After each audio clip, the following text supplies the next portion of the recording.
everyone, it's Mandy from Brick Road Co. and you can find me under that name on YouTube, Instagram, and of course the Poshmark app. I am exhausted and looking authentically like crap upon returning from Poshfest 2019 in Phoenix. So if you guys are new to my channel, I would love if you hit the subscribe button. Please make a comment down below and tell me what you would love to see in my videos, what you like and don't like, and don't forget to hit the bell notification so you can be reminded of my next video uploads. I try to do at least one video in the middle of the week sometime and then give you guys extra tips as I'm able. I am a full-time posher on the app Poshmark under the name Brick Road Co. So I just got back from Poshfest and it was my very first time attending, and so I thought I would go ahead and give you guys a kind of, for me, the top 5 things that I learned as a new Poshfest attendee in 2019. Rudy agrees. He thinks it's a great idea for a video, so I went ahead and decided to film this morning even though I look like booty. I'm going to give you guys my top 5. This hair is driving me nuts. It looks so gross. I'm going to give you guys my top 5 things that I've learned from being a new Poshfest attendee. So I hope this helps you out, and thanks for watching. I'm really excited about all the networking opportunities that I got. Looking forward to seeing who checks out my channel. I subscribe to a lot of new people, and I'm hoping that they share the love back and that we can start maybe doing some collabs or something too. So I do want to say, if you've never been to Poshfest, that you should definitely try checking it out at least once in your life. If, you know, I saw on Instagram a lot of people talking about they couldn't afford to go, and I was actually in the same boat.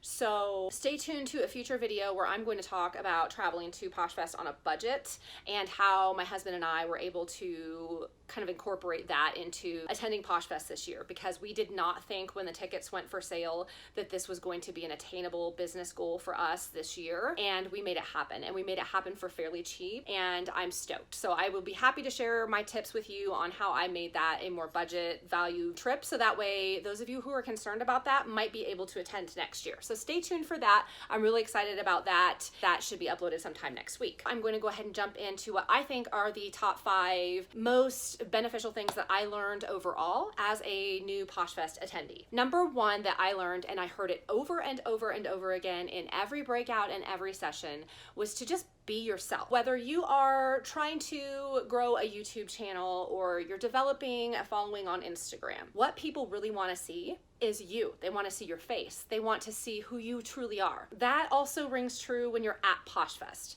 So a lot of people stressed about what outfits to wear and, you know, how formal versus casual, and I saw everything there. And so to me, what I felt the most people rocked were the people that seemed to be authentic in real life to who I have seen in social media. I mean, that tells me that they are being authentic, they're being themselves. My husband and I really tried to do that before we went. Like when we were planning our outfits, we were like, we want to reflect who we are personally without sacrificing any, you know, comfort and my style is very boho. I love free people and anthro, and so I kind of went with that vibe. You know, I felt comfortable all weekend and I got complimented, and you know, my day 1 outfit, my purple romper, was thrifted, but it's a Target brand. So, you know, it doesn't have to be something really fancy to look cute. I mean, I was rocking some Gucci and some Free People and some other brands throughout the weekend, but that's not necessary. You can really get as formal or as quirky or as fun as you want, but the most important thing is you show your style and you be yourself. So I'm going to carry that forward with my YouTube and my Instagram, and one of those things is to wear less makeup. Rudy thinks I look like crap. Are you saying, be yourself, Mom? Be yourself, Mom. Be yourself, Mom. Don't you bite. You be nice. You don't play rough with Mom. You play rough with Dad. So I'm going to try to film, you know, I've said this from the beginning, I'm trying to be my authentic self, and I'm more comfortable wearing makeup, but that's not always what I do. So, and I'm more comfortable when I've kind of done myself up, but again, that's not what I always do because I am at home. So I'm going to try to be a little bit more authentic to myself and tap into some of those days when I don't feel well and when I have some medical problems, so you guys can kind of see that side of me too, because I haven't really shown some of my struggles. My takeaway is just, honestly, if when you're going to any of the parties, whether it's what you're wearing or what you're posting or how you're interacting with people, just make sure that you're ringing true to yourself. Don't sacrifice who you are, because what you bring to the table is unique, and that's what people like. They like authenticity, and they like people who are unique and real. So just keep doing that, and it will carry over to, I think, more success in social media and when you're at Poshfest. The second thing that I learned that I feel is very beneficial is to attend the parties and Posh and Sips in the evenings. So I had tickets that I was able to obtain for the first night before Poshfest started, but we got in late, so I was not able to come, and I was really bummed about that. And then the other nights, or Friday night, all of those parties were sold out, so we couldn't go. And then we did go to the Saturday night. And so what I've noted from local Posh and Sips and from Poshfest is that's really your opportunity to socially network with people. So during the day at Poshfest, the sessions are so cram-packed and a lot of people are presenting or doing closet consultations. The convention center was huge. So there was no possible way to connect with every single person that I wanted to connect with during the event.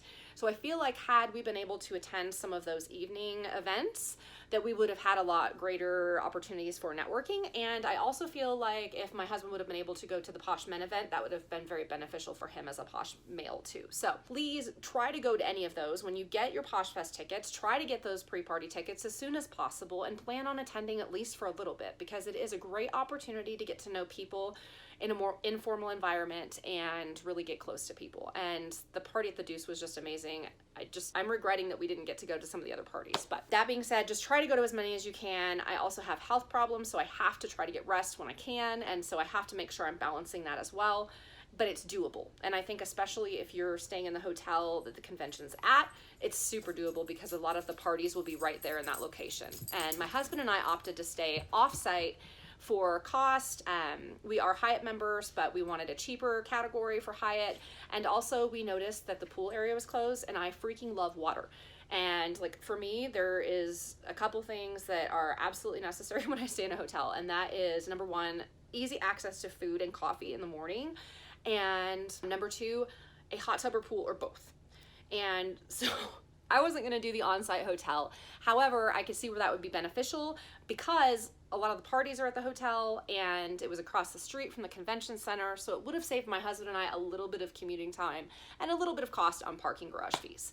But I do think if you are an introvert like myself and you feel like you need to get away, staying in a separate hotel may not be a bad idea. But I would urge you to find a hotel that's a little bit closer than the one that my husband and I picked.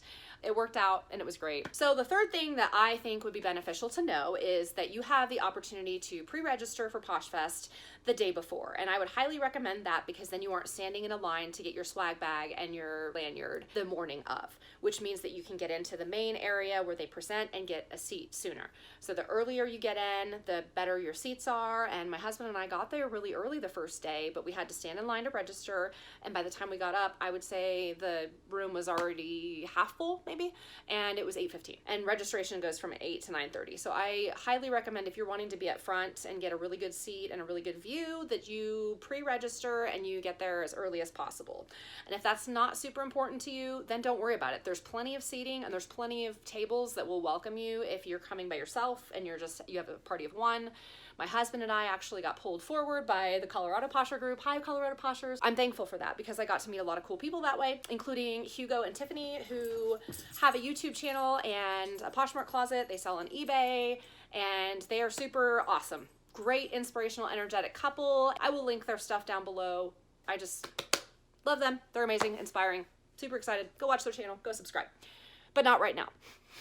Wait till my video is done. So the fourth thing that I learned was to get the agenda off of the Poshfest website and pre-plan out what you want to do as far as sessions.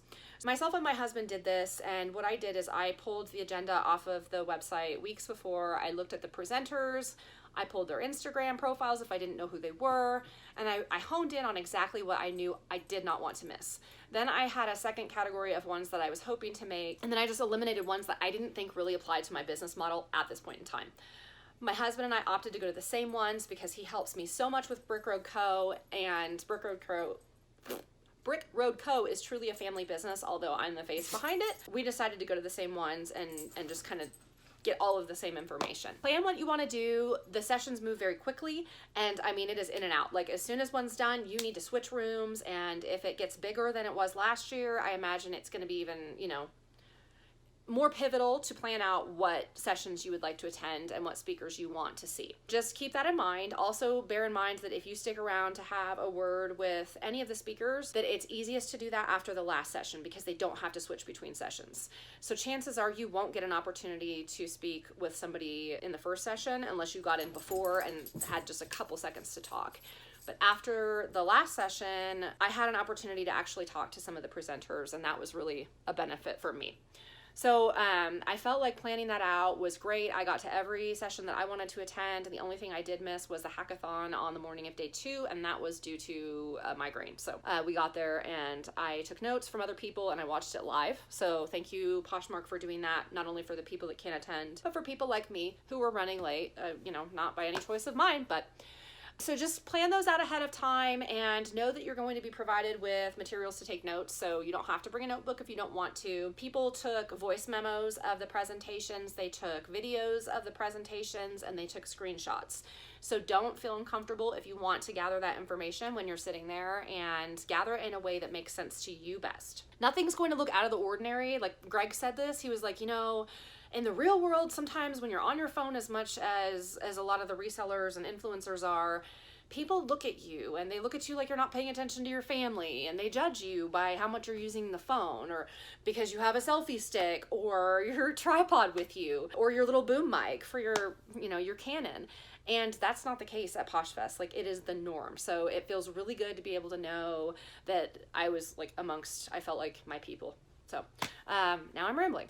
So the last thing that I feel like I took away from Poshfest as a new Posher would be that people talk about networking and using like business cards and handouts and whatnot. I felt like for me, the QR codes are a lot easier to use. So if you don't know about using QR codes as opposed to business cards, I encourage you to do some checking into that. My husband and I each made a QR code for our Posh closets, and I got kind of excited and decided to make one for my Linktree, and then I made one for my YouTube, and I wish I would have just made one. And I really wish I would have put it as the background on my phone. So all I had to do was hit the button and someone could scan it instead of searching for it. So time is money there, and sometimes there was missed opportunities because I could not get my QR code retrieved. But I do still think that they're better than business cards because, number one, I did both and I forgot to hand out business cards, but my husband Greg did a great job of handing out cards. QR codes are they're really progressing, and I think they're going to be something that everyone starts to utilize a lot more in the future. I think it's very forward thinking to use the QR codes, but my takeaway from all of this, honestly, is no one thing is better than the other if you aren't utilizing it. So what I mean by that is I had both, and I sucked horribly at using both. My husband had both, and he did really well at using business cards, and I don't think he used his QR code a single time. I saw people rock both of those methods, and then I saw people coming home from Poshfest saying, I did really bad about handing this stuff out. I also saw in every bathroom business cards. I saw them in the streets, outside. So the ones in the bathrooms were intentionally placed there, but the one that I did bring home was one that had earrings attached to it. And I'll tell you, I haven't looked at the closet yet and followed the closet on that one yet, but that was a novel idea. I don't know how she afforded to do that, but I have her card, and I have a new pair of earrings too, and they're super cute. That was a good idea, but really whatever you're using to distribute and network is only as good as how you use it.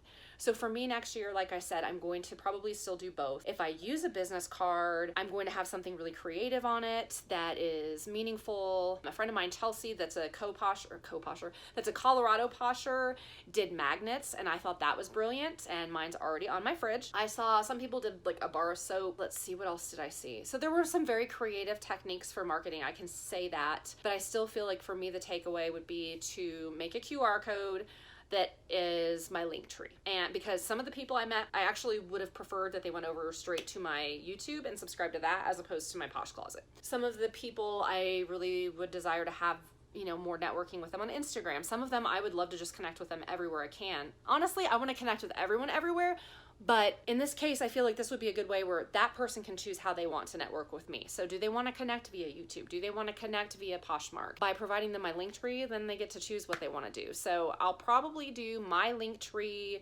QR code, I'll probably do my Linktree QR code on my phone as like a background or wallpaper next year, and just call it a day. And then again, maybe bring some business cards if I can find some creative way to utilize those. Well guys, I think that's about it for me. I'm going to be doing several more Poshfest 2019 related videos in the coming weeks, so please stay tuned for that. I want to You're a pain in my butt. No one wants to hear you. Well, maybe people do. The people need to hear from Rudy. You want to say hello? Can you say hi? Say hi. Okay guys, I think that's it for this episode, and stay tuned. In the coming weeks, I'm going to have a few more Poshfest related videos. One of them will be how we traveled to Poshfest on a budget, and the other one will be a vlog of our journey. So stay tuned guys, and again, don't forget to hit that subscribe button, like, comment. I just want to get to know everyone and build this thing. So thank you so much, and comment below. Bye guys.